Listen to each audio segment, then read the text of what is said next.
మిత్రులారా, వార్తా కథనంపై విశ్లేషణ కార్యక్రమం టీజీటీవీ మార్నింగ్ న్యూస్ కు స్వాగతం. నేను మీ జల్లి సత్య. ముందుగా రాష్ట్రంలో జరుగుతున్న రాజకీయ పరిణామాలను కనుక పరిశీలించినట్లయితే స్థానిక సంస్థల ఎన్నికల నిర్వహణ ఎట్టకేలకు ప్రభుత్వం చేపట్టక మరి ఇక్కడ తప్పని పరిస్థితి ఏర్పడ్డది. ఏదైతే హైకోర్టు తీర్పుతోటి మరి ఇక్కడ సెప్టెంబర్ 30 లోపు స్థానిక ఎన్నికలు నిర్వహించి ఫలితాలు కూడా ప్రకటించాలని చెప్పి ఇటు ప్రభుత్వాన్ని ఇటు ఈసీని మరి ఇక్కడ హైకోర్టు ఆదేశించింది. మరి ఏదైతే ఇప్పటి వరకు స్థానిక సంస్థల ఎన్నికల్లో పరాభవం తప్పదని చెప్పి నియమేషాలు లెక్క పెడుతూ మరి ఇక్కడ స్థానిక సంస్థలను వాయిదా వేసుకుంటూ వస్తా ఉన్నది ఒకవైపు మరి ఇక్కడ తెలంగాణ ప్రభుత్వం. మరోవైపు చూసుకుంటే కామారెడ్డి డిక్లరేషన్ పేరుతో 42% బీసీలకు స్థానిక సంస్థల్లో రిజర్వేషన్లు కల్పించి తీరుతామని చెప్పి మరి ఇక్కడ ప్రగల్భాలు పలికిన రేవంత్ రెడ్డి ప్రభుత్వం ఏదైతే అసెంబ్లీలో తీర్మానం చేసి చేతులు దులుపుకున్నది మరి ఇక్కడ 42% స్థానిక సంస్థల రిజర్వేషన్లు మరి ఇక్కడ నిర్వహించాలంటే ఖచ్చితంగా మరి ఇక్కడ కేంద్రం నుంచి అక్కడ పార్లమెంట్ ఆమోదం తప్పనిసరి పరిస్థితి ఏర్పడ్డది. ఒకవైపు సుప్రీంకోర్టు గైడ్ లైన్స్ తోటి 50% మించకూడదని చెప్పి ఉన్నప్పటికీ అది ఆచరణ సాధ్యం కాదని తెలిసినప్పుడు కూడా బీసీలను ఏమార్చే మరి ఇక్కడ ప్రయత్నంలో భాగంగా 42% రిజర్వేషన్ ఇస్తామని చెప్పింది. ఇప్పటికే మరి ఇక్కడ 6 గ్యారంటీల పేరుతోటి 420 హామీలతోటి మరి ఇక్కడ ప్రజలను అనేక రకాలుగా మరి ఇక్కడ ఏదైతే ఏమార్చినా కాంగ్రెస్ పార్టీ ఈ రోజు మరి ఇక్కడ స్థానిక సంస్థల ఎన్నికల్లో 42% అమలు చేయకపోతే ఖచ్చితంగా మరి ఇప్పటికే ప్రతికూల పరిస్థితులు ఏర్పడ్డాయి. మరి ఇక్కడ ఏ ఒక్క హామీని కూడా పూర్తిగా అమలుకు నోచుకోలేదు. ఒకవైపు చూసుకున్నట్టయితే రైతు బంధును రైతు భరోసాగా మార్చి 7,500 ఇస్తామని చెప్పిండు, దాన్ని 6,000 కుదించిండు ప్రతి సీజన్ కు. అందులో భాగంగా ఇప్పటికే 2 సీజన్లు ఎగవేసిన నేపథ్యంలో మరి ఇక్కడ ఏకకాలంలో పూర్తి స్థాయిలో మరి ఇక్కడ 9 రోజుల్లోనే 9,000 కోట్లు వేస్తున్నాం అని చెప్పి పెద్ద ఎత్తున దానికి ప్రచారం చేసుకోవాలని సమరాలు నిర్వహించుకోవాలని చూసినప్పుడు కూడా రైతుల నుంచి ఎలాంటి స్పందన లభించకపోవడంతో ఖచ్చితంగా స్థానిక సంస్థల ఎన్నికల్లో పరాభవం తప్పదని చెప్పి మరోవైపు చూసుకున్నట్టయితే మరి బీసీ రిజర్వేషన్ల అంశం మరి కాంగ్రెస్ పార్టీ మెడకు చుట్టుకుంటున్న నేపథ్యంలో ఏ విధంగా గట్టెక్కాలని చెప్పి ప్రయత్నం చేస్తా ఉన్నది. మరోవైపు చూసుకున్నట్టయితే 42% జీవో ఇచ్చి మరి ఇక్కడ ఆ జీవో ద్వారా మరి తమకు సంబంధించిన వ్యక్తులే కానీ లేదంటే ఇతర వ్యక్తులు ఎలాగో కోర్టుకు పోతారు కాబట్టి ఆ కోర్టు నెపం కోర్టు మీద నెట్టి మేము 42% అమలు చేయాలని చూసినాం. మరి ఇక్కడ కొంతమంది వ్యక్తులు లేదంటే బీఆర్ఎస్ఏ కోర్టుకు పంపిందని చెప్పి కూడా అభాండాలు వేయడానికి ప్రభుత్వం సిద్ధమవుతున్నది. ఏది ఏమైనా కూడా సెప్టెంబర్ 30 లోపు మరి ఇక్కడ స్థానిక సంస్థల ఎన్నికలు నిర్వహిస్తుందా లేదంటే అప్పీల్కి వెళ్తుందా అనే దాని వినే ఇప్పుడు మొత్తం తెలంగాణ యావత్ సమాజం అంతా ఎదురు చూస్తున్న పరిస్థితిని మనం ఇక్కడ ప్రధానంగా గమనించాలి. ఇక్కడ చూసుకున్నట్లయితే మరి ఈ రోజు వార్తా అంశాలను చూసుకున్నట్లయితే నమస్తే తెలంగాణ విషయంలో అద్వితీయ శుభారంభం. అంతరిక్షంలోకి భారత వ్యోమగామి శుభాంశు ఐఎస్ఎస్ లోకి అడుగు పెడుతున్న తొలి ఇండియనట. నింగిలోకి దూసుకెళ్లిన ఫాల్కన్ 9 రాకెట్ నేడు ఐఎస్ఎస్ కు క్యాప్సూల్ అనుసంధానం. 41 ఏళ్ల తర్వాత నింగిలోకి భారతీయుడు రాష్ట్రపతి ముర్ము ప్రధాని మోడీ అభినందనలు. భారత మానవ సహిత రోదసి యాత్రకు నాని అని చెప్పి భారత అంతరిక్ష చరిత్రలో అద్వితీయమైన సువర్ణాధ్యాయం లిఖితమైంది.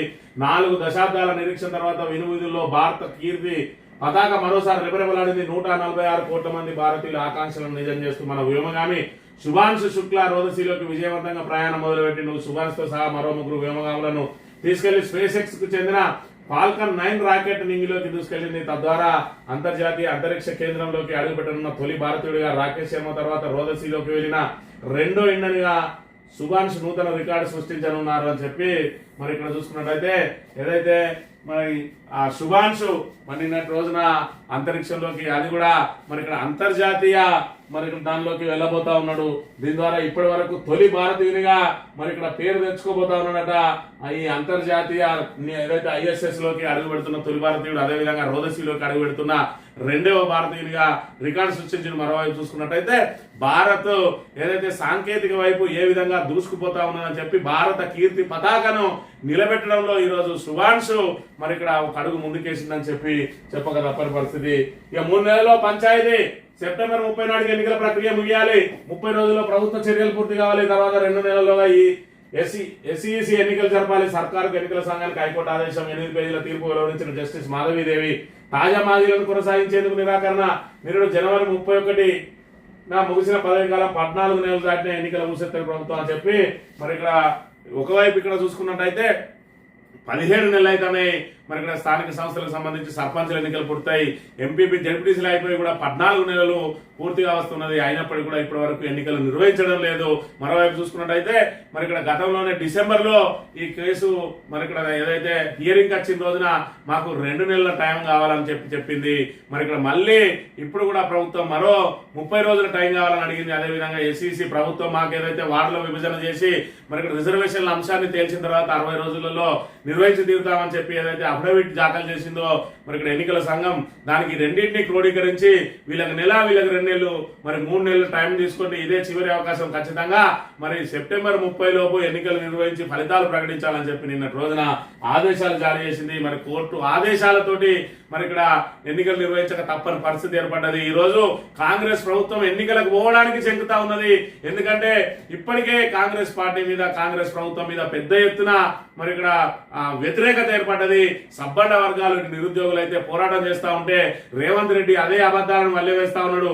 ఒకవైపు మా జాబులేవి నాయన, మా జాబ్ క్యాలెండర్ ఏది నాయన, మీరు ఇస్తాన 2 లక్షల ఉద్యోగాలు ఏవి నాయన అని చెప్పి మరి వాళ్ళు రోడ్లెక్కి నిరసన తెలియజేస్తా ఉంటే వాళ్ళు జాబ్ నోటిఫికేషన్లు అద్దని మరి ఇక్కడ రోడ్లు ఎక్కుతా ఉన్నారు. ప్రపంచంలో ఎక్కడ చేయరు, మా తెలంగాణలో చేస్తానని చెప్పి అబద్ధాలను అడ్డగోలుగా మరి ఇక్కడ రేవంత్ రెడ్డి ఏ విధంగా అబద్ధాలు ఆడుతా ఉన్నాడు అంటే ఒక విశ్వసనీయత లేని వ్యక్తి ఒక మరి ఇక్కడ ఏదైతే అతి ముఖ్యమైన పీఠం మీద కూర్చుంటే మరి ఏ విధంగా ఉంటుంది పరిపాలన అనేది తెలంగాణ రాష్ట్ర ప్రజలకు, తెలంగాణ రాష్ట్ర ప్రజలతో పాటు యావత్ భారతదేశ ప్రజలందరికీ కూడా అవగతం అవుతున్న పరిస్థితిని మనం ఇక్కడ ప్రధానంగా గమనించాలి. ఆచరణ సాధ్యంగా అన్నటువంటి మరి ఇక్కడ హామీలన్నింటినీ కూడా ఇచ్చిండ్రు. ఇలా మేనిఫెస్టో అంటే పార్టీలకు భగవద్గీత మరి ఖురాన్ అదేవిధంగా బైబిల్ లాంటిది. అలాంటి మరి ఇక్కడ భగవద్గీత ఖురాన్ బైబిల్ లాంటి ఆ మేనిఫెస్టో రాసిన వ్యక్తి ఎవరా అంటే మంత్రి నియోజకవర్గానికి సంబంధించిన ఎమ్మెల్యే గతంలో 4 సార్లు మరి ఇక్కడ ఏదైతే అసెంబ్లీకి వెళ్ళిండు, ఇప్పుడు 5వ సారి వెళ్ళిండు. మరి ఇక్కడ గత ప్రభుత్వ హయాంలో ఆయన ప్రతిపక్ష పార్టీ ఎమ్మెల్యేగా ఉన్నాడు.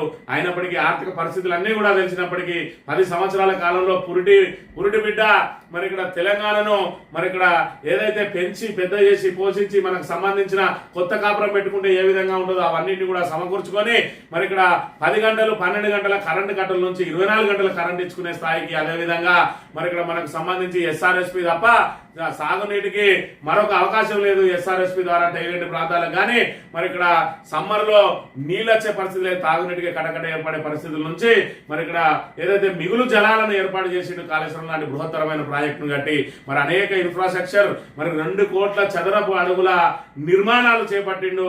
మరి ఇక్కడ ఆత్మగౌరవ ప్రతీకగా ఇటు సచివాలయం అయితే ఇటు 33 జిల్లాలను విస్తరించుకొని మండలాలను విస్తరించుకొని 33 జిల్లాలకు కలెక్టరేట్లు కట్టుకొని ఇవాళ మరి ఇక్కడ దేశంలోనే అగ్రగామిగా ఎదుగుతున్న తెలంగాణ మీద మరి ఇక్కడ గత ప్రభుత్వం మీద విషం చిమ్మి మరి ఇక్కడ ప్రజల మెదళ్లలో మరి ఇక్కడ విషం నాటి మరి పూర్తిగా ఏదైతే గత ప్రభుత్వాన్ని మరి ఇక్కడ విమర్శల పాలు చేయడానికి, అదేవిధంగా వాళ్ళు ఇస్తున్న సంక్షేమ కార్యక్రమాలు దేశంలో ఎక్కడా కూడా అమలు కావడం లేదు.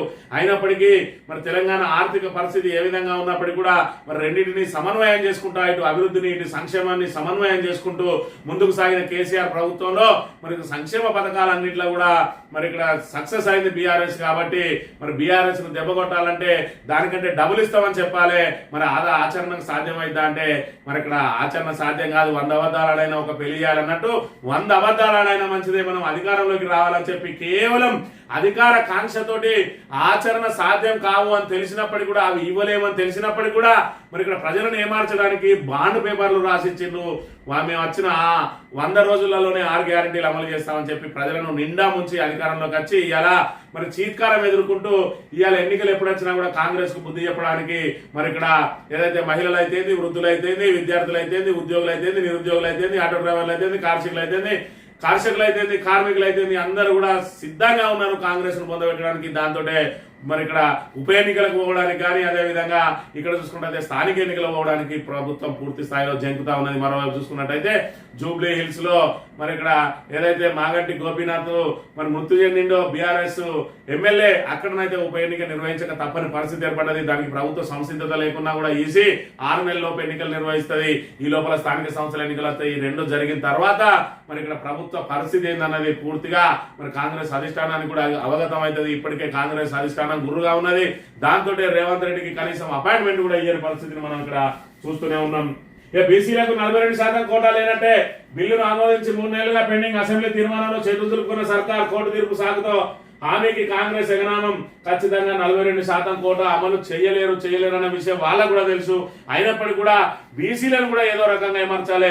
ఎందుకంటే వృద్ధులను పెన్షన్ తోటి ఏమార్చినాం, మహిళలకు 2500 ఇస్తామని ఏమార్చినాం, అదే విధంగా విద్యార్థులకు స్కూటీలు ఇస్తామని చెప్పి ఆ విద్యార్థినులు ఉన్న కుటుంబాలన్నింటినీ కూడా మోసం చేసినాం. రైతులకే కాదు కౌలు రైతులకు ఇస్తాం, అదే విధంగా రైతు కూలీలకు ఇస్తాం, రైతు భరోసా అని చెప్పి ఏకంగా రైతుకు సంబంధించిన వాళ్ళను, రైతుకు అనుబంధంగా పనిచేసే వాళ్ళందరినీ కూడా మోసం చేసింది. ఇక మిగిలింది ఎవరైనా మరి ఇక్కడ బీసీలను, ఒక బీసీ సామాజిక వర్గం చూసుకున్నట్టయితే 55% పైగా ఉన్నారు కాబట్టి ఆ బీసీలందరినీ మరి ఇక్కడ ఏకకాలంలో మోసం చేయడానికి 42% ఎంచుకున్నది. మరి ఇక్కడ ఏదైతే మోసం మాత్రం విజయవంతంగా చేయగలిగింది కానీ ఇచ్చిన హామీలను మాత్రం అమలు చేయలేక చతికిల పడతా ఉన్నారు. మరోవైపు తెలంగాణను తిరోగమనంలో అధపాతాళానికి తీసుకెళ్తా ఉన్నది రేవంత్ రెడ్డి ప్రభుత్వం అనే విషయాన్ని కూడా చూడాలి.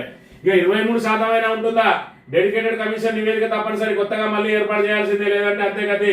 మహారాష్ట్ర, గుజరాత్ రాష్ట్రాలే ఉదాహరణ అని చెప్పి మరి ఇక్కడ 23% మనకు గతంలో అమలైంది. స్థానిక సంస్థల్లో చూసుకున్నట్టయితే బీసీ రిజర్వేషన్ అదన్నా ఇప్పుడు అమలవుతుందా అంటే మరి డెడికేషన్ కమిషన్ ద్వారా అది రిపోర్ట్ ఇవ్వాలి. మరి ఇక్కడ డెడికేషన్ కమిషన్ తూతు మంత్రంగా చేసిరో, అది పక్కకు వారేసారు. ఏదైతే కులగణన చేసిరో ఆ కులగణన బీసీ కమిషన్ ద్వారా చేయాలని చెప్పి చూస్తే హైకోర్టు మొట్టికాయలేసింది. దాంతో డెడికేషన్ కమిషన్ అని చెప్పి మరి భూసాని వెంకటేశ్వర్ల ఆధ్వర్యంలో వేసిండ్రు, దాన్ని కూడా పక్కకు పడేసారు. కాబట్టి ఇప్పుడు మళ్ళీ మరి డెడికేషన్ కమిషన్ వేసి దాని ద్వారా నివేదిక ఇవ్వాలి. లేదంటే గుజరాత్ లో బీసీలకు ఇచ్చిందే 10% రిజర్వేషన్లు, దానికి డెడికేషన్ కమిషన్ ద్వారా ఇయ్యక, అదేవిధంగా మహారాష్ట్రలో డెడికేషన్ కమిషన్ నివేదిక ఇవ్వకపోవడంతో వాటిని కూడా మరి ఇక్కడ ఏదైతే జనరల్ స్థానాలుగానే పరిగణించాలని చెప్పి సుప్రీంకోర్టు తీర్పిచ్చింది. కాబట్టి ఇప్పుడు కూడా డెడికేషన్ కమిషన్ ద్వారా రిపోర్ట్ ఇవ్వకపోతే 23% కూడా ఎగిరిపోయే దుస్థితి ఉన్నది తెలంగాణలో కూడా అనే విషయాన్ని మనం గమనించాలి. ఎస్సీ వర్గీకరణ అమలుపై కూడా సందిగ్ధత. 3 గ్రూపులుగా ఎస్సీ రిజర్వేషన్ విభజన అమలుపై ఇప్పటికే కోర్టుకెక్కిన సంఘాలు, అది కూడా డోలాయమానంలో ఉన్నది ఎస్సీ రిజర్వేషన్ కూడా అనే విషయాన్ని మనం ఇక్కడ గమనించాలి. ఇక హైకోర్టు తీర్పును అమలు చేస్తారా, అప్పీల్కి వెళ్తారా? ఎన్నికల నిర్వహణపై సర్కారు దారేటు అంటే మరి ఇక్కడ అప్పీలకు పోతే మరి ఇక్కడ ఏదైతే తెలంగాణ సమాజం ఇప్పటికే అలవి ఆగ్రహంగా ఉన్నది. మరి అప్పీలకు పోయే పరిస్థితి లేదు. పోనీ అమలు చేస్తారా రిజర్వేషన్లు అంటే ఏదైతే సుప్రీంకోర్టు గైడ్ లైన్స్ కు విరుద్ధంగా ఉన్నది.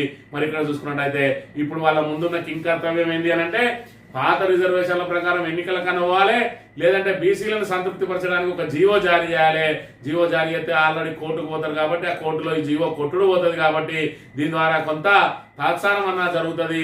లేదంటే ఇన్ టైంలో కోర్టు తీర్పు వచ్చినా కూడా నెపం కోర్టు మీద నెట్టి మరి ఇక్కడ మేము రిజర్వేషన్ అమలు చేద్దామని చూసినాం కానీ మరి ఇక్కడ బీఆర్ఎస్ వాళ్ళు లేకపోతే బీజేపీ వాళ్ళు కోర్టుకు పోయి ఆపిరు అని చెప్పి వాళ్ళ మీద నిందలేసి మరి శరా మామూలుగానే మరి ఇక్కడ ప్రతిపక్షాల మీద ఆడిపోసుకొని గట్టెక్కే ప్రయత్నం చేస్తారు తప్ప దీనికోసం ఏ విధంగా మనం 42% అమలు చేయాలనే చిత్తశుద్ధి అయితే ప్రభుత్వానికి లేదనే విషయాన్ని కూడా మనం చూడవచ్చు. సివిల్ సప్లైలో 1000 కోట్ల కుంభకోణం. టెండర్ ధాన్యం మాట బారిస్ కామాట ఇప్పటికీ 437 కోట్ల మీద మరో 582 కోట్లు కొట్టేసేందుకు రంగం సిద్ధం. చక్రం చెప్తున్న ఉత్తమ నేత వ్యూహకర్త. టెండర్ ధాన్యం ఎత్తడంలో విఫలమైన బిడ్డార్లు ఇప్పుడు ధాన్యం లేదంటూ చేతులెత్తేసిన వైనం. తమ బ్యాంక్ గ్యారంటీలు తిరిగి ఇవ్వాలని లేక ధాన్యం ఎత్తకుంటే ఈఎండి ఎస్డి జప్తు చేయాలి, కానీ లేక సాగుతో 582 కోట్లు తిరిగి ఇచ్చకుండా ఆ సొమ్మును పంచుకునేందుకు ఇప్పటికే ఒప్పందం అని చెప్పి మరి ఇప్పటికే 437 కోట్లు మేసిరట. మరి ఇంకా 582 కోట్లు ఏవైతే ఉన్నాయో బిడ్డర్లు, అవి బిడ్డర్లు ధాన్యం ఎత్తకుండా మరి ఇక్కడ మిల్లర్లతోటి కుమ్మక్కాయ ఏం చేసినారంటే మరి ఇక్కడ మేము మీ ధాన్యం తీసుకోపోం కానీ ఆ ధాన్యం మీద ఏదైతే వేరియేషన్ ఉన్నదో మరి క్వింటాల్కు 280 నుంచి 300 రూపాయలు మాకు ఈఎంబి మేము ఎత్తినట్టుగా రికార్డులలో రాసుకుంటామంటే మిల్లర్లు ససేమిరి అన్నారు. మీకు వినయంగా నా బియ్యం అనడంతో మరి ఇప్పటి వరకు తాత్సారం జరుపుకుంటూ వచ్చింది. ఆఖరికి ఇప్పుడు వాళ్ళు కనుక ఆ బియ్యాన్ని కొన్నట్టయితే మళ్ళీ అమ్మలేని దుస్థితి ఉన్నది. కాబట్టి మరి ఇక్కడ బియ్యం లభ్యత లేదు అని చెప్పి మా ఏదైతే మరి ఇక్కడ ఈఎండి ఎస్డి మరి ఇక్కడ తిరిగి ఇచ్చేయాలని లేక పెడితే తిరిగి ఇవ్వడానికి వీళ్ళు మరి ఇక్కడ దాన్ని జప్తు చేయాల్సిందాన్ని తిరిగి ఇవ్వడానికి ముందుకు పోతా ఉన్నారట. అంటే దొంగలు కలిసి ఊళ్ళు పంచుకున్నట్టు 582 కోట్లు నీకు సగం నాకు సగం అని పంపిణీ చేయబోతా ఉన్నారు. ఏదేమైనా ప్రభుత్వ మరి ఖజానాకు 582 కోట్లు మరి ఇక్కడ నష్టం తెచ్చే ప్రక్రియ చేపడతా ఉన్నారు. ఇప్పటికే 437 కోట్లు మేసిందట. ఇక కాంగ్రెస్ ప్రభుత్వమా మేమేం పాపం చేసినామని చెప్పి జగిత్యాల జిల్లా మొగిలిపేటలో రైతులు మరి రుణమాఫీ కాలేదు మరి 276 మందికి అని చెప్పి ఫ్లెక్సీలు వేసుకుని మరి చెప్తా ఉన్నారు. మరి ఇక్కడ రేవంత్ రెడ్డి గప్పాలు వలికిండు 2 లక్షల వరకు ఆల్రెడీ రుణమాఫీ చేసేసినామని. మరి వీళ్ళ పరిస్థితి ఏందయ్యా, దీని మీద ఎంక్వైరీ చేయి. మరి ఇలా ఫ్లెక్సీలు పెట్టుకొని మరి ఇక్కడ ఏదైతే ప్రభుత్వం దృష్టికి తీసుకొచ్చే ప్రయత్నం చేస్తా ఉన్నారు. వాళ్ళు చెప్పింది అబద్ధం అయితే అక్కడ మరి ఇక్కడ ఎంక్వైరీ కమిటీ పంపించి మరి ఇక్కడ బహిరంగ విచారణ చేసి అందులో ఎవరు లబ్ధిదారులు కాదో ఎందుకు రాలేదో అని తేల్చి చెప్పాలి. ఇది ఒక జగిత్యాల జిల్లా, అదే విధంగా మరి ఇక్కడ మొగిలిపేట రైతుల పరిస్థితి కాదు, ఇలా రాష్ట్ర వ్యాప్తంగా రైతుల పరిస్థితి అదే విధంగా ఉన్నది. 2 లక్షల వరకు రుణమాఫీ అనేది 100% పూర్తి కానే లేదు.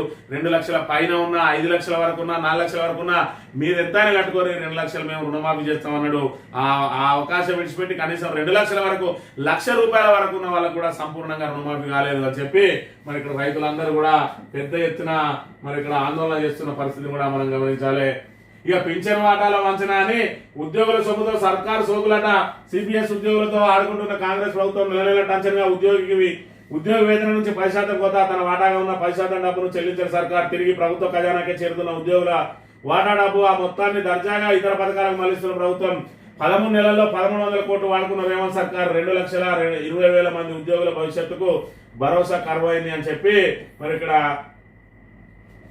ఏదైతే పింఛన్ కి సంబంధించి ప్రభుత్వ ఉద్యోగుల నుంచి 10% మరి కట్ అవుతుందో దానికి మళ్ళీ 10% కాంట్రిబ్యూటరీ పెన్షన్ కి సంబంధించిన ఉద్యోగులు ఎవరైతే ఉన్నారో సుమారు 2,20,000 మంది ఉన్నారట. వాళ్ళ కాంట్రిబ్యూటరీ పెన్షన్ కి సంబంధించి వాళ్ళ కంట్రిబ్యూషన్ 10% ఏదైతే ఉన్నదో ప్రభుత్వం 10% కలిపి మరి ఇక్కడ పిఎఫ్ ఖాతాలో జమ చేయాలి. కానీ ఇక్కడ చూసుకున్నట్టయితే ప్రభుత్వం 10% ఇవ్వకపోగా వాళ్ళ 10% కూడా వాడుకుంటూ ఇప్పటికే 1,300 కోట్ల రూపాయలను వాడుతుందట. ఎక్కడ అవకాశం దొరికితే అక్కడ గుంజేస్తా ఉన్నాడు రేవంత్ రెడ్డి. ఎందుకంటే కొత్తగా ఆదాయాన్ని సృష్టించలేడు, సంపద సృష్టిస్తలేడు. మరి అక్కడ గురువు ఆంధ్రప్రదేశ్ లో, ఇక్కడ శిష్యుడు ఏదైతే లంకె బిందెలు అనుకొని వచ్చినా ఇక్కడ మొత్తం కాలి బిందెలే. అంటే మరి లంకె బిందెలు ఉంటే నువ్వేంది చేసేది, కేసీఆరే మొత్తం అందరికి నువ్వు ఇస్తాన 4,000 పెన్షన్ అదేదైతేనో ఆయన 10,000 పెన్షన్ ఇచ్చినాడు. ఇక్కడ లంకె బిందెలు లేవు. మనం ఇప్పుడిప్పుడే మనమే సంపద సృష్టించుకొని తెలంగాణను డెవలప్ చేసుకోవాలి. కాబట్టి మరి ఇప్పుడే పురుడు పోసుకున్న తెలంగాణను 10 సంవత్సరాల్లో బంగారు తెలంగాణలో మార్చిందంటే కేసీఆర్ కృషి ఏ విధంగా ఉన్నది. ఒకవైపు బంగారు తెలంగాణ వైపు దూసుకుపోతున్నటువంటి అభివృద్ధి పథంలో దూసుకుపోతున్న తెలంగాణను ఇవాళ అభివృద్ధిని సర్వనాశనం చేసిన నీ పరిపాలన ఏ విధంగా ఉన్నదనే విషయాన్ని కూడా మనం ఇక్కడ చూడవచ్చు. ఇక రిటైర్మెంట్ బెనిఫిట్స్ అందగా ఆగిన గుండె, తెచ్చిన లోన్లు కట్టలేక వచ్చే డబ్బులు రాక రిటైర్మెంట్ ఉద్యోగి మనోవేదన, గుండెపొడితో విశ్రాంత ప్రధానోపాధ్యాయుడు మృతి అని చెప్పి రిటైర్ అయిపోయిన ప్రభుత్వ ఉద్యోగులకు బాండ్లు ఇస్తాను. బాండ్లు 5 సంవత్సరాలు 10 సంవత్సరాల బాండ్లు ఇచ్చి దానిలో మరి ఇక్కడ మీకు ఫలానా డేట్ ను మీకు వస్తాయి, ఇప్పుడు ఇయ్యలేమని చెప్పి చేతులెత్తేస్తుంది ప్రభుత్వం. దాంతో మరి రిటైర్ అయిన తర్వాత మరి ఏమైనా అప్పులు ఉన్నా, లేదంటే ఏదైనా పిల్లల పెళ్లిళ్ళు ఉన్నా, లేదంటే ఏదైనా గూడు మరి కట్టుకోవాలనుకున్నా కూడా మరి ఇక్కడ వాళ్ళకు సరైన సమయానికి డబ్బులు రాకపోవడంతో మనోవేదనతోటి ప్రధానోపాధ్యాయుడు చనిపోయిన అంశాన్ని మనం ఇక్కడ చూడాలి. ఇక జలమండలి జలఘాటాలు, కృష్ణా గోదావరి పంపాదులు, పైప్ లైన్లు, శుద్ధి కేంద్రాల నిర్వహణ బాధ్యతలని ఒకే కంపెనీ కట్టబెట్టే ప్రయత్నాలు. ఒక్క ఫోన్ కాల్ తో జలమండలి అధికారుల రివర్స్ గేర్. పాత పద్ధతికి భిన్నంగా ప్రభుత్వానికి మళ్లీ ప్రతిపాదనలు. నగర తాగునీటిపై ప్రతికూల ప్రభావం అంటున్న నిపుణులు అని చెప్పి జలమండలి చెలగాటం అని చెప్పి మరి ఒక్కొక్క ఏరియాను ఒక్కొక్క అంశాన్ని పంపాదులు అయితేంది, డిస్ట్రిబ్యూటర్ అయితేంది, ఇంకా ఏదైతే హైదరాబాద్ కు తాగునీటి సరఫరా చేసే అన్ని సోర్స్ కు సంబంధించి అయితేంది ఆ వాటర్ ని ఇక్కడ తీసుకురావడం, ఇక్కడ నుంచి వివిధ ప్రాంతాలకు తరలించడం, అక్కడ నుంచి డిస్ట్రిబ్యూట్ చేయడం, మరి ఇవన్నిటిని కూడా ఒక్కో కంపెనీకి మరి ప్రైవేట్ కాంట్రాక్ట్లు ఇస్తా ఉంటే ఇప్పుడు ఏకంగా అన్ని కలిపి ఒక్కరికి వేయాలని చెప్పి ఒక మరి ముఖ్య నాయకుని తమ్ముడు అన్న మరి ఇక్కడ వాళ్ళు చక్రం తిప్పుతా ఉన్నారట. దాంతో మరి వీటన్నిటిని కూడా ఇదివరకు పంపిన ప్రతిపాదనలు తిప్పి మళ్ళీ రిటర్న్ మళ్ళా ప్రభుత్వానికి ప్రతిపాదనలు అన్ని కలిపి ఒకటే కొడుకు కిందికి తీసుకొస్తే ఒక్కడే మొత్తం వేసి మాకు ఇన్ని వంచుతాడు అని చెప్పి మరి ఇక్కడ వాటాల పంపిణీ కోసం జలమండలి చెలగాటం ఆడుతా ఉన్నదని చెప్పి ఇక్కడ వార్తలు ప్రచురించిన అంశాన్ని కూడా మనం చూడవచ్చు. ఏడాదికి 2 సార్లు 10th బోర్డు పరీక్షలు. 2026 నుంచి ఫిబ్రవరి మేలో ఎగ్జామ్స్ అట. మొదటి పరీక్ష తప్పనిసరి, రెండోది ఐచ్ఛికం. భవిష్యత్తులో 12వ తరగతికి అమలు. Central board of secondary education సూచన అట. మరి 10th పరీక్షలు ఒకటేసారి ఏదైతే బోర్డు పరీక్షలు ఉంటాయో దాన్ని 2 సార్లు పెట్టి మరి రెండింటిని పరిగణలోకి తీసుకుని ఆ 2 మార్కులను కలిపినాకనే ఉత్తీర్ణతకు సంబంధించిన అంశాన్ని ప్రకటిస్తారు అని చెప్పి వార్తను ప్రచురించిన అంశాన్ని కూడా చూడవచ్చు. సాక్షి దినపత్రిక విషయానికి వస్తే మొగులు దిగులు, కరుణించిన వరంలో జోరందుకొని సాగు. రాష్ట్రంలో 26 జిల్లాల్లో వర్షాభావ పరిస్థితులు. 8 జిల్లాల్లో తీవ్రం. గత ఏడాది ఇప్పటికి 35 లక్షల ఎకరాల పంటలు, ఏడాది 29 లక్షల ఎకరాలకి పరిమితం. ముందస్తు వర్షాలతో వేసిన విత్తనాలు మొలకెత్తనమైన కొన్ని చోట్ల మొలకలు వచ్చిన ఎండిపోతున్న తీరు, పత్తి మక్క రైతుల పరిస్థితి దారుణం. మళ్ళీ విత్తనాలు వేస్తున్న పత్తి రైతులు అప్పు చేసి పెట్టుబడి పెడుతున్నామంటే ఆవేదన అని చెప్పి తొలకరి ముందే వచ్చింది మన దగ్గర చూసుకున్నట్టయితే. కానీ ఆ తొలకరి ద్వారా పులకరించిన రైతులకు ఇప్పుడు ఇక్కడ నానా ఇబ్బందులు ఎదురైతా ఉన్నాయి. ఏదైతే మళ్ళీ వర్షాలు ముఖం చాటేసినాయి, దాంతో మరి ఇక్కడ పత్తి రైతులు మొక్కజొన్న రైతులు ఎవరైతే ఉన్నారో వాళ్ళు ఆల్రెడీ తొలకరి రాగానే మరి ఇక్కడ పత్తి ఆ గింజలు అయితే మరి ఇక్కడ అదే విధంగా మొక్కజొన్న గింజలు ఇవన్నింటినీ కూడా నాటుకుంటారు. దాంతో మళ్ళీ వర్షం రాకపోవడంతో ఎక్కడికక్కడ ఎండిపోతున్న పరిస్థితి. రైతులు మళ్ళీ విత్తనాలు నాటుకోవాల్సిన దుస్థితి ఏర్పడ్డది. మరి ఇక్కడ ముందస్తు వచ్చిన ఏదైతే వర్షాలు ముఖం చాటేయడంతో నా రైతులు ఇప్పటికే మరి రైతుల పరిస్థితి ఆగమాగం అవుతా ఉన్నది. ఒకవైపు రుణమాఫీ పేరుతోటి వాళ్ళు దగా చేయబడరు, అదేవిధంగా రైతు భరోసా పేరుతోటి మరి ఇక్కడ ఏదైతే పండగ చేసుకోమన్నాడు రెండింటిని ఎగ్గొట్టిండు. ఈ రెండింటిని ఎగ్గొట్టడమే కాకుండా దొంగ అని నడిచినట్టు కేసీఆరే 5,000 రూపాయలు అక్కడ ఎగబెట్టిపోతే మేము ఇచ్చినామని చెప్పి దాన్ని కూడా మరి నిస్సిగ్గుగా ఏ విధంగా అబద్ధాలు ఆడుతా ఉన్నాడో చూస్తున్నాం. ఈ నేపథ్యంలో రైతులకు ఈ దుస్థితి ఏర్పడ్డ పరిస్థితిని కూడా మనం ఇక్కడ ప్రధానంగా చూడాలి. అంతా మీ ఇష్టమేనా? ఇంజనీరింగ్ కౌన్సిలింగ్ ఎందుకు ఆపుతున్నారు? పాత ఫీజుతో ఇవ్వాలన్నా లెక్క చేయడానికి ఉన్నత విద్యామండలి పంచాయతీ ఏంటి? వాళ్ళు మీరు కూర్చొని మాట్లాడుకోండి. విద్యాశాఖ సాంకేతిక విద్యా అధికారులపై సీఎం మండిపాటు. వ్యక్తిగత ప్రతిష్ట మానుకొని కలిసి పనిచేయాలని సూచన. విద్యాశాఖ పనితీరుపై ముఖ్యమంత్రి రేవంత్ రెడ్డి సమీక్ష అని చెప్పి అంతా మీ ఇష్టమేనా నేను చెప్తే కూడా ఒక ముఖ్యమంత్రిని అన్నట్టుగా ఉన్నది నా పరిస్థితి. ఏదైతే మరి ఇక్కడ తన చేతుల శాఖలు పెట్టుకున్నాడో వాటి మీద దృష్టి సారించకపోవడంతో అధికారులు ఇష్టారాజ్యంగా మరి వ్యవహరిస్తా ఉన్నారు. దానికి మరి ఆయన విద్యాశాఖనే తార్కాణం. ఒకవైపు చూసుకున్నట్టయితే ఆయన చేతిలో ఉన్న హోంశాఖ మరి ఇక్కడ అప్రతిష్ట పాలవుతా ఉన్నది. నిత్యం మరి ఇక్కడ ఏదైతే శాంతి భద్రతలకు అదేవిధంగా మహిళల ప్రాణాలకు రక్షణ కరువైంది. ఒకప్పుడు దేశంలోనే నెంబర్ 1 గా ఉన్నటువంటి తెలంగాణ పోలీస్ ఇప్పుడు భ్రష్టు పట్టిపోయింది. మరి ఇక్కడ తెలంగాణ పోలీస్ అంటేనే కాంగ్రెస్ పార్టీ చుట్టూ తిరిగే కాంగ్రెస్ పార్టీ కండువలేని కాంగ్రెస్ పార్టీ కార్యకర్తలు అన్న చందంగా మారిపోయింది ఇవాళ తెలంగాణ పరిస్థితులు. ఒకప్పుడు చూసుకున్నట్లయితే పారదర్శకంగా ఉన్నటువంటి పోలీసు వ్యవస్థను భ్రష్టు పట్టించిండు. ఇవాళ ఆయన చేతిలోనే హోంశాఖ పెట్టుకుని హోంశాఖను సర్వనాశనం చేసిండు, విద్యాశాఖను పెట్టుకుని విద్యాశాఖను, మున్సిపల్ శాఖను పెట్టుకుని మున్సిపాలిటీలను కూడా నిర్వీర్యం చేస్తున్న పరిస్థితిని మనం ఇక్కడ చూడవచ్చు. ఆంధ్రజ్యోతి విషయానికి వస్తే 90 రోజుల్లో స్థానికం మరి ఇక్కడ ముగించాలని చెప్పి అదేవిధంగా ఫీజులకు సంబంధించి ఆంధ్రజ్యోతి ఎండి రాధాకృష్ణ ఫోన్ ట్యాప్ మావోయిస్టుల సమాచారం కోసం అంటూ గత ప్రభుత్వ హయాంలో రివ్యూ కమిటీకి 615 మంది నెంబర్లు అని చెప్పి మరి ఇక్కడ సిట్ అట ఈయనది కూడా ట్యాప్ అయింది, నువ్వు కూడా రమ్మనట. మరి ఇక్కడ ఎవరు కూడా మేము బాధితున్నామని ఇప్పటి వరకు మా ఫోన్ ట్యాప్ అయి మాకు ఇబ్బంది జరిగిందని ఎవరు కూడా పోయి ఫిర్యాదు చేయలేదు. నీ ఫోన్ ట్యాప్ అయింది, నీ ఫోన్ ట్యాప్ అయింది, నీకు ఏమైనా ఇబ్బంది అయిందా, రారి అని చెప్పి సిట్టే పిలిచి అది చేస్తా ఉన్నది. దానికి తాబేదారు గాడు వీని ఫోన్ ట్యాప్ అయిందట, వీడొక మరి ఇక్కడ ఏదైతే ఓ పెద్ద సెలబ్రిటీ లాగా వీడే ఫీల్ అవుతా ఉంటాడు. మరి ఇక్కడ తెలంగాణ ద్రోహి, మరి ఇక్కడ ఆంధ్ర ప్రాంత ప్రయోజనాల కోసమే నిత్యం పాటుపడుతూ తెలంగాణ మీద ఎప్పటికప్పుడు విషం నిమ్మడానికి మరి ఇక్కడ తెలంగాణలో విభజించి పాలించున్న చందంగా పార్టీల మధ్య గొడవలు సృష్టించి మరి ఇక్కడ తెలంగాణ నుంచి రావాల్సినటువంటి నీళ్లను గాని మరి వాటన్నిటిని దోచుకెళ్లడానికి ఆంధ్ర ప్రాంత ప్రయోజనాల కోసం పనిచేసే ఇలాంటి నీచులను తెలంగాణలో అడుగు పెట్టకుండా వీళ్ళను బహిష్కరించాలి. మళ్ళీ బీఆర్ఎస్ ప్రభుత్వం వస్తే ఇలాంటి వాళ్లకు ఖచ్చితంగా మరి బుద్ధి చెప్పాలి. వీని ఏదైతే అక్రమాలు ఏవైతున్నాయో వాటన్నిటిని కూడా బయటకు తీసి వీడిని ఉరిదీసిన పాపం లేదనే విషయాన్ని మనం ఇక్కడ ప్రధానంగా చూడాలి. నాడు రాజ్యాంగ స్ఫూర్తి ధ్వంసమైంది. దేశ చరిత్రలో ఎమర్జెన్సీ కాలం ఒక చీకటి అధ్యాయం. ప్రాథమిక హక్కులను కాలం రాశారు, పత్రికా స్వేచ్ఛను అందించారు, నేతలు విద్యార్థులను జైల్లో దొక్కారు. నాకు అదో అనుభవపూర్వక అభ్యసనం.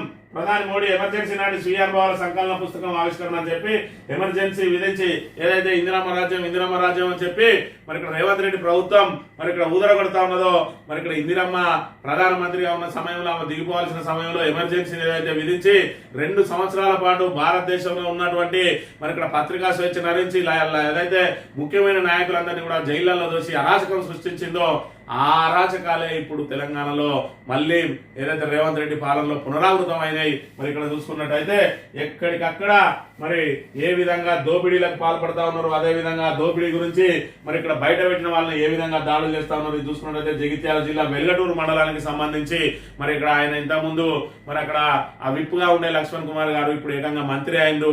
ఇక వాళ్ళ అనుచరులకు మరి ఇక్కడ ఏదైతే పట్ట పదాలు లేకుండా పోతున్నాయి, నడి రోడ్డు మీద ఏ విధంగా కొడతా ఉన్నారు, ఈయన చేసిన పాపం ఏంటి అని అంటే మరి ఇక్కడ మట్టి మాఫియాపై పోలీసులకు సమాచారం ఇస్తున్నాడన్న నేపథ్యంలో వ్యక్తిపై తీవ్ర దాడి.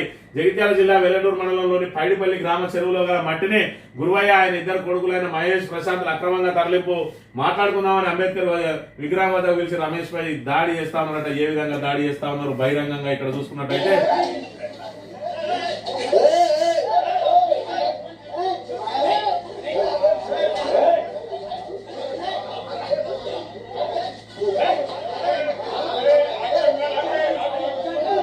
నడి రోడ్డు మీద ఈ రకంగా దాడులకు పాల్పడ్డా కూడా పోలీసుల నుంచి స్పందన కరువు.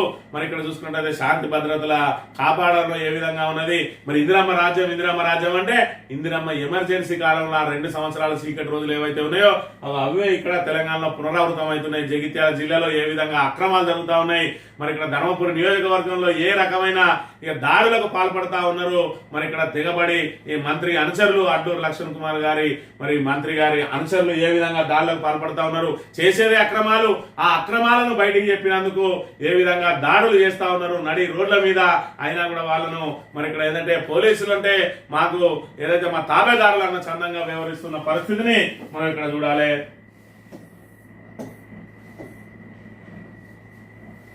ఈనాడు దినపత్రిక విషయానికి వస్తే శుభారంభం నేడు సాయంత్రం 4:30కి అంతరిక్ష కేంద్రానికి చేరిక అని చెప్పి ఆల్రెడీ మరి ఇక్కడ శుభాంశు ఇండియా పరువు నిలబెట్టడానికి ఆల్రెడీ 3 వ్యోమగాములతో కలిసి మరి ఇక్కడ రోదసీలోకి వెళ్లిపోయిన పరిస్థితిని మనం ఇక్కడ ప్రధానంగా గమనించవచ్చు.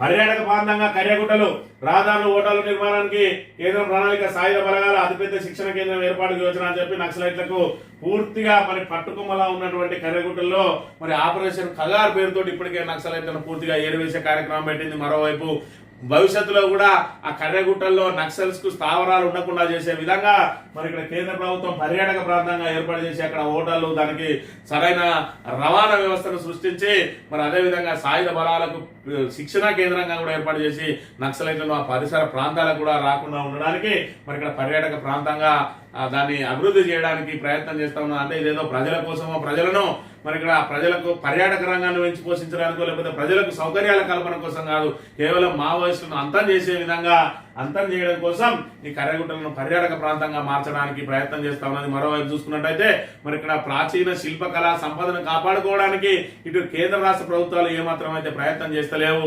మరి ఇక్కడ చూసుకున్నట్టయితే రామగిరి కిల్లా ఉన్నది. ఆ రామగిరి కిల్లా ఏదైతే మంత్రి నియోజకవర్గం రామగిరి మండలంలో రామగిరి కిల్లా ఉన్నది. ఆ రామగిరి కిల్లాను కనుక పర్యాటక ప్రాంతంగా చేసినట్టయితే ఈ మంత్రి నియోజకవర్గం మరి ఇక్కడ ఒక వెలిగే అవకాశం ఉంటది. మరి ఇక్కడ 5 సార్లు శాసనసభ్యునిగా చేసిండు, మంత్రిగా చేసిండు, ప్రస్తుతం కూడా మంత్రిగా ఉన్నాడు. ఇప్పటి వరకు ఆ దిశగా ఏం కృషి చేయలేదు. మరి దాన్ని చూసుకున్నట్టయితే ఏదో 5 కోట్ల రూపాయలు పెట్టినా రోడ్ అవుతుంది అంటాడు. మరి దాని మీద ఒక సంపూర్ణంగా ఒక కమిటీని వేయించి మరి కేంద్ర రాష్ట్ర ప్రభుత్వాల సహకారంతో దాన్ని ఏదైతే పర్యాటక ప్రాంతంగా మరి ఇక్కడ మలచాలనే ఆలోచన అయితే మరి ఇక్కడ ఇప్పటి వరకు ఏ ప్రభుత్వానికి రాలేదు అనే విషయాన్ని మనం ఇక్కడ గమనించాలి. కేంద్ర ప్రభుత్వం కనుక సహకరించినట్టయితే ఖచ్చితంగా ఇక్కడ మరి ఏదైతే రాజుల కోటలు అనేక శిల్పకళా సంపద కలిగినటువంటి రామగిరి క్షేత్రాన్ని అదేవిధంగా రామగిరి మీద అనేక మరి ఇక్కడ ఆయుర్వేద మూలికలు కూడా ఉన్నాయి. మరి ఆయుర్వేద మూలికలకు సంబంధించిన ఒక పరిశోధన క్షేత్రాన్ని కూడా ఏర్పాటు చేయొచ్చు. అదేవిధంగా మరి గుట్ట మీదకి వెళ్ళి మరి కిందికి రోప్వే కానీ అదేవిధంగా మరి పాత్వేలు కానీ అదేవిధంగా రోడ్లు ఏర్పాటు చేసినట్టు అయి ఉంటే పెద్ద ఎత్తున ఇక్కడ పర్యాటకం అభివృద్ధి చెందుతుంది. తద్వారా మంత్రి కూడా అభివృద్ధి చెందే అవకాశం ఉంటుంది. కానీ మరి ఇక్కడ ఏదైతే ముఖ్యమైన స్థానాల్లో ఉండి చేయగలిగే స్థితిలో ఉండి కూడా మరి ఏంది చేసేది అన్న చందంగా మరి ఇక్కడ ప్రజాప్రతినిధులు వ్యవహరిస్తున్నారని మరి ఇక్కడ పెద్ద స్థాయిలో ఉన్నామని చెప్పుకోవడం కంటే పెద్ద స్థాయిలో ఉన్న వాళ్ళు ఏం చేసిరు అనేదే మనం ప్రధానంగా చూడాలి. మరి రామగిరి కిల్లా అభివృద్ధికి శ్రీధరబాబు పూనుకుంటాడా, 5వ సారి కూడా దీన్ని నిర్లక్ష్యం చేస్తాడో మనం చూడాల్సిన అవసరం ఉన్నది. ఇది ఈ రోజు మార్నింగ్ న్యూస్. తిరిగి రేపు వద్దాం. Thank you very much.